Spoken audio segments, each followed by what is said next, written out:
Ini semua teman-teman hanya karena kasus kekufuran saja, malas beribadah, tidak mau jadi orang baik. Hanya itu sederhananya. Lalu kenapa teman-teman? Apapun was-was syaitan yang mengatakan orang beriman itu susah, itu bohong semuanya.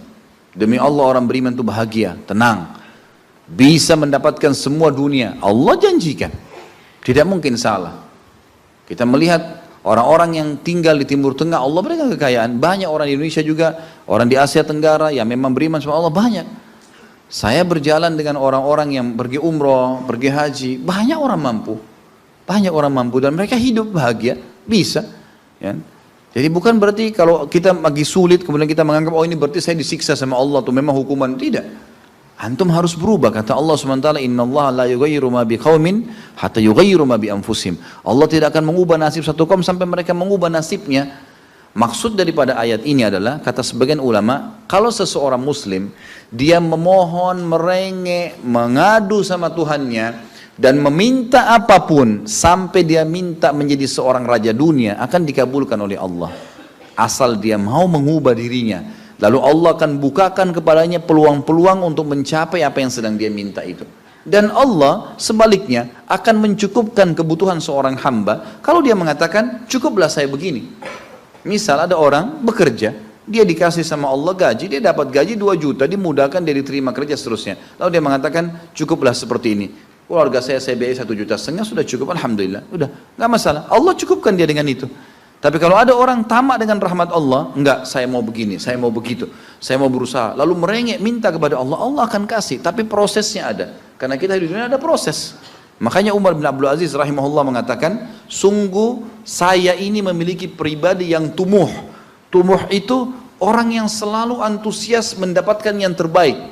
Beliau waktu jadi masyarakat biasa, beliau minta kepada Allah agar menjadi gubernur Madinah. Dan beliau mengatakan terus saya menggencot doa itu setiap malam sampai Allah kabulkan saya jadi gubernur Madinah. Gitu kan? Kemudian setelah itu saya memiliki antusias yang lebih besar untuk menjadi khalifah. Dan terus saya berdoa sampai Allah nobatkan jadi khalifah. Padahal Umar bin Abdul Aziz tidak bisa jadi khalifah pada saat itu kalau sesuai dengan jalur keturunan. Semestinya ada orang lain. Dia memang keturunan Bani Umayyah, tapi bukan dia semestinya pada saat itu menggantikan khalifah.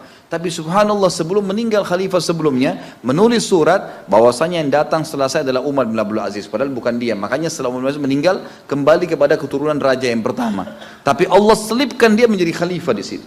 Dan dia mengatakan saya mendapatkan semua apa yang saya inginkan dengan tumuh saya, dengan antusias saya yang besar, dan saya mohon kepada Tuhan saya sampai Allah kasih. Jadi Allah kasih teman-teman sekalian. Tapi bagaimana kedekatan antum kepada Allah subhanahu wa ta'ala? Bagaimana kita merengeknya dengan Allah? Bagaimana kita memohonnya dengan Allah? Tidak ada yang mustahil. Coba terus minta sampai Allah kasih. Karena setiap seseorang hamba mengucapkan Rabbana atau Allahumma, atau kita mengatakan dalam maksudnya ya Allah, wahai Tuhanku. Begitu kita mulai memohon, itu sudah ada garis startnya ucapan kita. Ada garis finishnya. Tinggal antum sabar sampai garis finish enggak? Banyak orang berdoa baru pertengahan sudah berhenti dengan alasan Allah belum kasih. Allah mau lihat ini orang benar nggak, serius nggak. Sama rasionalnya gini, kalau kita kuliah, begitu kita sudah daftar kuliah, sudah ada kan prediksi kita 4 tahun tamat S1 kan? Oh iya, semester 1, semester 2, semester 3, sampai semester 8 misalnya. Ini yang saya tahu pada saat kami S1 di Madinah begitu ya. 1 tahun 2 semester, 1, 2. Tahun kedua 2, 3 dan 4 sampai semester 8 selesai S1. Baik, kita begitu daftar pertama sudah tahu saya akan kuliah 4 tahun nih. Kalau saya lulus selama 4 tahun saya akan lulus menjadi S1. Kita sudah tahu kan. Kalau ada orang baru tingkat 2 sudah berhenti kuliah, dia sendiri berhenti. Itu sama rasionalnya orang kalau berdoa tuh. Kalau merengek sama Allah, sabar sampai titik klimaksnya, kita akan dapat ijazahnya, kita akan dapat apa yang kita inginkan, gitu kan? Tapi kalau orang terburu-buru, tergesa-gesa, dia tidak dapat. Jadi selalu tamak terhadap rahmat Allah. Dan itu bagian daripada ibadah. Allah SWT menyuruh kita tamak dengan rahmatnya. Ya. Kita disuruh berdoa dengan khaufan wa tama'a. Khauf, takut dengan azabnya Allah, jangan masuk neraka, dan tamak terhadap rahmat Allah. Minta terus agar Allah SWT memberikan kepada kita rahmat yang luas, ditambah, diberikan karunia. Antusias teman-teman sekalian. Orang mukmin itu selalu optimis.